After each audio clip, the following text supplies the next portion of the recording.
मणिपुर में हिंसा की घटनाएं खत्म होने का नाम नहीं ले रही हैं। अब तो यहां उग्रवादी संगठनों ने हमले के लिए ड्रोन का इस्तेमाल करना भी शुरू कर दिया है। ड्रोन हमले के बाद शनिवार यानी 7 सितंबर को उग्रवादियों ने एक घर में घुसकर सोते हुए व्यक्ति को गोली मारकर हत्या कर दी। इस हमले में 2 विरोधी समुदाय के हथियारबंद लोगों के बीच गोलीबारी में 4 अन्य लोग भी मारे गए हैं। पुलिस के मुताबिक जिला मुख्यालय में करीब 5 किलोमीटर दूर एक सुनसान जगह पर अकेले रहने वाले व्यक्ति के घर में उग्रवादी घुसे और उसे सोते समय गोली मार दी। हत्या के बाद जिला मुख्यालय से लगभग 7 किलोमीटर दूर पहाड़ियों में विरोधी समुदाय के हथियारबंद लोगों के बीच भारी गोलीबारी हुई है, जिसमें 3 पहाड़ी उग्रवादी सहित 4 हथियारबंद लोगों की मौत हो गई है।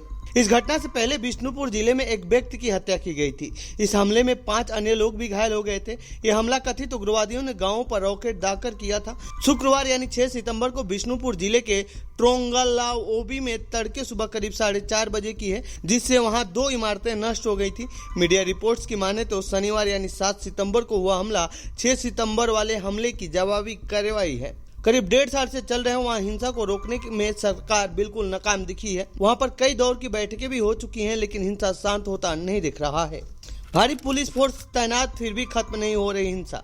मणिपुर में करीब पिछले 1.5 साल से चल रहे सामुदायिक हिंसा को रोकने के लिए वहां पर भारी फोर्स तैनात किया गया है। पिछले दिनों इस हिंसा के बाद वहां पर असम राइफल्स, अन्य केंद्रीय सशस्त्र पुलिस बल के जवान और मणिपुर पुलिस के कमांडो की एक बड़ी टुकड़ी शनिवार यानी 7 सितंबर की सुबह से उन सभी जगहों पर पहुंच गई है जहां हिंसा की ताजा घटनाएं हुई हैं। एक पुलिस अधिकारी के हवाले से मीडिया में छपी रिपोर्ट के मुताबिक मंगलवार यानी 3 सितंबर से ही संदिग्ध कुकी उग्रवादियों ने जिरीबाम जिले के विभिन्न इलाकों में हमला करना शुरू कर दिया था। एक बुजुर्ग मैतेई निवासी की हत्या कर दी गई जब पीड़ित सो रहा था। हिंसा में शामिल लोगों से कड़ाई से निपटेगी सरकार, सीएम।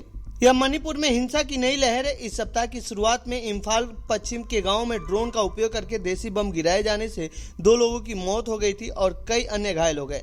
मणिपुर के मुख्यमंत्री एन बीरेन सिंह ने हिंसा की कड़ी निंदा करते हुए इसे आतंकवादी कृत्य कहा है। उन्होंने कहा कि मणिपुर सरकार इस तरह के अकारण हमले को अत्यंत गंभीरता से लेती है और अपने नागरिकों पर इस तरह के हो रहे उग्रवाद के हमले का जरूरी जवाब देगी। मणिपुर में हिंसा की नई हालिया घटनाओं के बाद मणिपुर शिक्षा विभाग ने 7 सितंबर को राज्य के सभी शैक्षणिक संस्थानों को बंद करने का आदेश दिया है।